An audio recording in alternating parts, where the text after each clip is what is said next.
Uganda was once rich in human and natural resources and possessed a favorable climate for economic development, but in the late 1980s it was still struggling to end a period of political and economic chaos that had destroyed the country's reputation as the Pearl of Africa.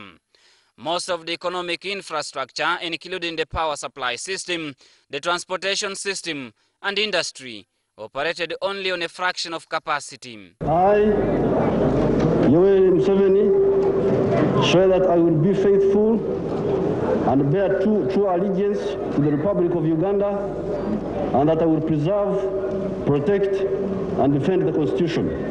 So help me God. After seizing power in January 1986, the NRM government published a political manifesto drawn up in the bush. Several points in the 10-point program emphasized the importance of economic development, declaring that an independent, self-sustaining national economy was vital to protect Uganda's interests. The manifesto also set up specific goals for achieving this self-sufficiency, diversifying agricultural exports and developing industries that use local raw materials to manufacture products necessary for development. NRM of the first 10 years was so smart and had such an incredible performance record that it set itself a new record against which it can be judged.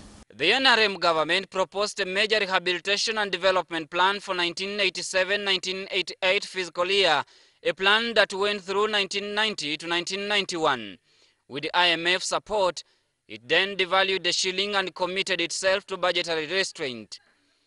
In the first 3 years of Museveni's rule, coffee production remained the only economic activity inside Uganda to display consistent growth and resilience. Gotten lost in what I always call regime longevity and regime survival politics. That once the government stays in power for so long, its actions shift into regime survival. The policy actions are always considered of like, okay, so how can we retain power? So the painful things that you need to be able to do to run an efficient economy, you are not able to do them because of regime survival considerations. When coffee-producing nations failed to reach the agreement on prices of coffee exports in 1989, Uganda faced devastating losses in export earnings that sought increased international assistance to save off economic collapse. By December 1988, the Coffee Marketing Board was unable to pay farmers for new deliveries of coffee or to repay loans for previous purchases.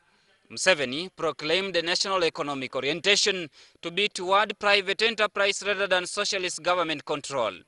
This was thought to be a significant step for economic growth. The agriculture sector employs towards 80% of the already told you, 76 actually to be very precise, percent of the population. You cannot wish these people away. By 1987, the Ugandan government was directly involved in the economy through 4 institutions. First, it owned a number of parastatals that had operated as private companies before being abandoned by their owners or expropriated by the government.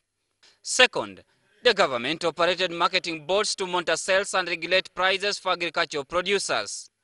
Third, the government owned the country's major banks, including the Bank of Uganda and Uganda Commercial Bank. And fourth, the government controlled all imports and exports through licensing procedures. But things changed in a span of 24 months. The plans were turned around. In July 1988, officials announced that they would sell 22 companies that were entirely or partially government-owned in an effort to trim government costs and curb runaway inflation. These enterprises, including textile mills, vehicle import companies, and iron and gold mines. You have a number of sectors, but some sectors can actually guide other sectors. Take a sector like agriculture.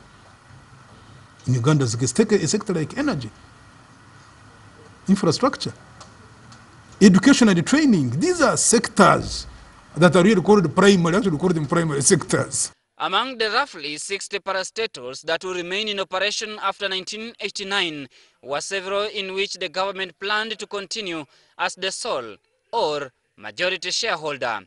These parastatals included the electricity power company, railroads and airlines, and cement and steel manufacturers. Banking and export-import licensing would remain in government hands, along with the substantial number of the nation's hotels. Retail trade would be managed almost entirely by the private sector.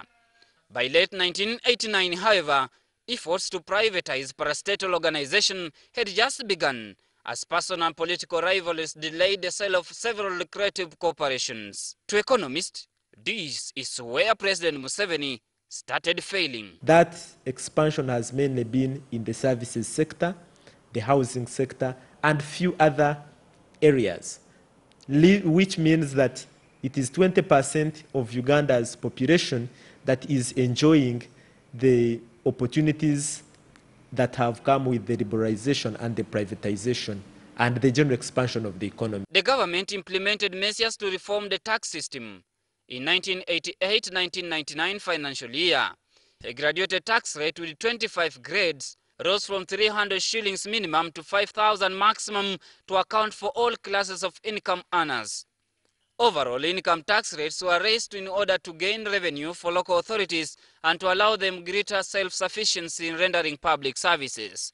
Despite all measures to balance the economy, however, the budget deficit in financial year 1989 reached 38.9 million Uganda shillings, or nearly one-third of total spending, a substantial increase over the government's original target. Overall, Uganda's economy under the NRM has had its highs and lows. Inflation has been brought down from 240% in 1986 to an average of 6% per annum. Exports have performed remarkably well, growing to over $3.2 billion. The country has also experienced significant increases in foreign direct investment flows and Uganda's workers' remittances, a reflection of increased confidence in the economy. The structure of the economy has changed substantially from one that was predominantly agricultural to industrial and service sector. Poverty level has declined from 56% to 23%, according to government figures. The tax base has expanded, thus raising the domestic revenue collection from 5 billion in 1986 to 5 trillion to date. Kenneth Bwire, WBS News.